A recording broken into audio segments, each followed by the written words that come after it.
So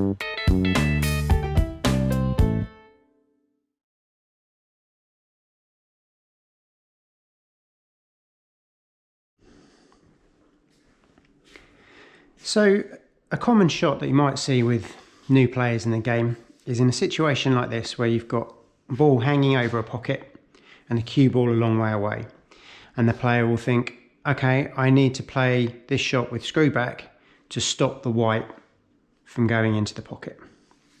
So they get down on the shot, they'll line up nice and low on the white ball, play the shot, and follow the ball into the pocket.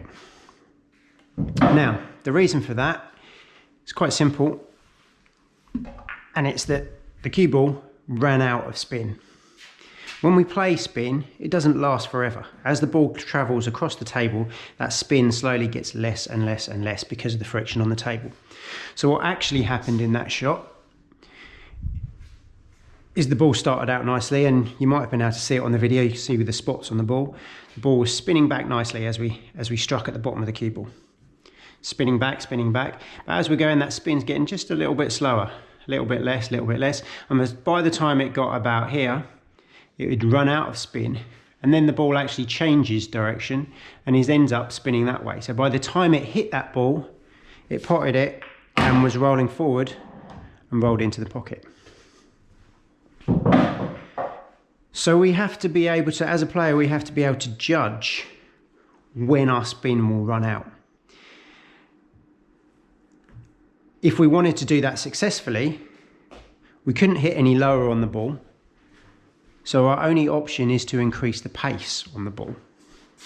So if we want the white not to follow that red ball in, apart from obviously not putting it in a dead straight line, but if we're going in a dead straight line, if we're playing at the bottom of the ball, the only way to increase that spin is to play the shot firmer. And by playing it firmer, we maintained enough of that spin to stop it following it in. So how do we judge how hard to hit it? And there's no set answer to this. I can't give you a scale to follow. It's something you have to work out for yourself and get a feel of. So what I'm going to look at is going to look at the stun shot, because when we play a stun shot, the idea is that when you play a stun shot, the white ball should stop. So it's nice and easy for us to judge whether we've been successful in achieving stun. So what happens with the stun shot is that we want the cue ball, when it hits the object ball, to have no spin on it. So we want the spin, any spin we've put on, to have run out so that it has no spin, so that it stops. We don't want any forward momentum, or it will roll forward. We don't want any backwards momentum, or it will spin back. So it's a nice one to be able to judge whether we've got it right. So if we start, let's say about 12 inches from the ball. So usually you would think of the stun shot as striking the cue ball just below the centre. So there's in the centre. So we come down just a touch. And at sort of a medium pace, the cue ball should stop dead. So for me, I know that that sort of distance and that sort of pace is my optimum range for achieving the stun shot. So because of that, I also know that now if I am playing that shot from closer, if I play that shot in exactly the same way, so the same point on the white just below centre and at the same pace, the ball comes back, because it's no longer a stun shot. Because I'm that bit closer, there's that little bit more spin on the ball that brings the ball forward. I also know that if I play from further away, so let's say sort of 2 feet instead of a foot,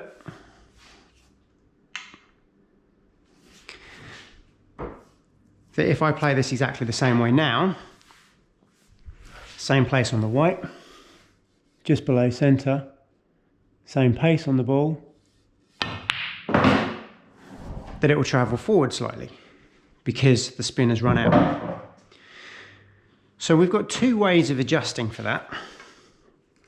And I prefer to do it with pace. But we could also adjust the spin on the ball. So let's take that further example. If we take the ball further away, if I want to achieve the stun and hit the ball in exactly the same place as I did last time, then I just need to hit the ball slightly harder. So I'm lining up to the middle, just dropping down just a touch, just below centre, and I'm just going to hit it that little bit firmer than I did last time. And actually I've hit it slightly too firm and it's come back slightly. So you can see it's very fine judgment in that pace, and it's difficult to judge pace. There's no exact measure of it. It's just a feel in your arm for how hard you're hitting the ball. Now, like I said, one option is to hit it harder. The other option is to change the amount of spin. So if I wanted to not hit the ball as hard for some reason, then I could lower it and I could play it more like a screwback shot that I play softly. And then I'm working out that that spin is going to run out by the time it reaches it. So you've got two ways of adjusting it. Now, there are limits to these as well. As we saw in that opening example, if we're playing the length of the table, if I play full screwback as low as I can get on the ball, if I don't hit the ball hard enough, that's going to run out. So I know there's a limit to my soft shot spin I can achieve. If I play as low as possible, but play it gently, you can see how quickly that ball runs out of spin. So I've got no option but to hit the ball harder.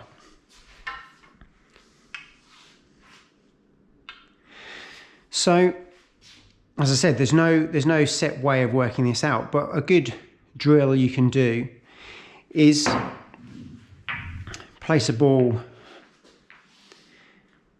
anywhere on the table. Let's just do it diagonally here, and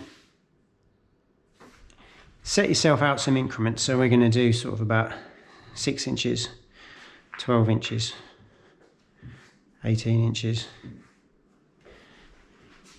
Okay. And try to stun the ball. And I try to do it just adjusting one thing at a time. So this time we're just going to adjust the pace, not where we hit it. So we're going to hit just below centre. So from this sort of distance, we don't need to hit that too hard. And we stun the ball. Come back a bit further. We're going to hit just below centre again. But we're going to need to be just a fraction firmer than we were before.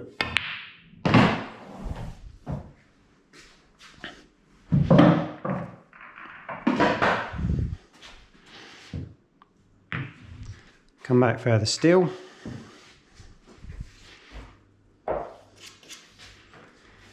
So we're just below, still just below centre.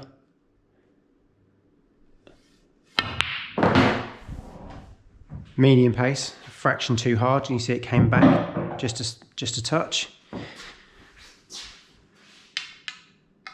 And then when we get back even further, from this sort of distance, if we're hitting just below centre, then we're going to have to hit this quite firm to stop at that distance.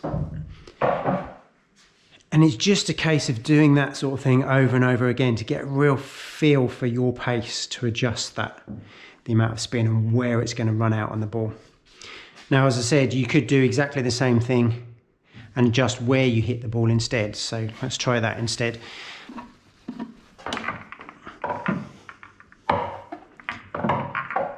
The problem with that, of course, is that you need to hit each of these shots at exactly the same pace, which is not easy. So let's say we're going to hit every shot at a sort of a medium pace. So from here, if we're going to hit this at a medium pace, If we go below centre there at a medium pace, we're going to screw back. So we're almost going to hit this in the centre, medium pace. To get it to stop. Come a bit further back. So now at that medium pace, now we can move down just a touch below centre at the medium pace. Helps if we hit it straight to be able to see if it stuns, but get the idea. Back to here, still at a medium pace. So we're going to drop that a little bit lower, nearly a full Q-tip's width beneath it now.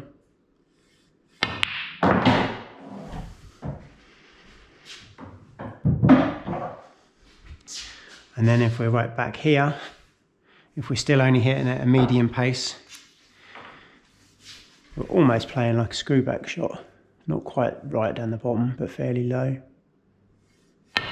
A little bit too low, it's come back a few inches. But so you can see there how we can do the same thing either through adjusting pace or adjusting the spin. And quite often it will need to be a combination of both of those two. So you can see how difficult it is to judge exactly how that works, which is why there's no set rules that you can follow to do it. It's purely a case of touch and feel and understanding where that ball is going to run out of spin. This is why these balls are quite nice as well with the little spots on. You can see, you get a visual representation, so you can tell when you play a shot and you've not played it with enough pace, you can see the spin physically run out and change direction on the ball. So set yourself up for some different distances. You can try this with topspin as well. You get the same sort of effect. It's easier to see with the screw back, but topspin is exactly the same. If you play the ball with topspin but don't play it hard enough,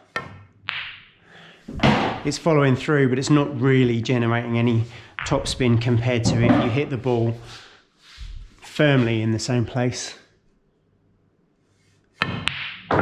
where you're actually pushing the ball forward. It's exactly the same with the topspin as it is with the screw back. So set yourself some different distances across the table, experiment with hitting the ball at different heights to achieve different amounts of spin, and see if you can get that ball to stun and stop dead at varying distances and varying different spins to get yourself a real feel of how and when that spin runs out on the cue ball.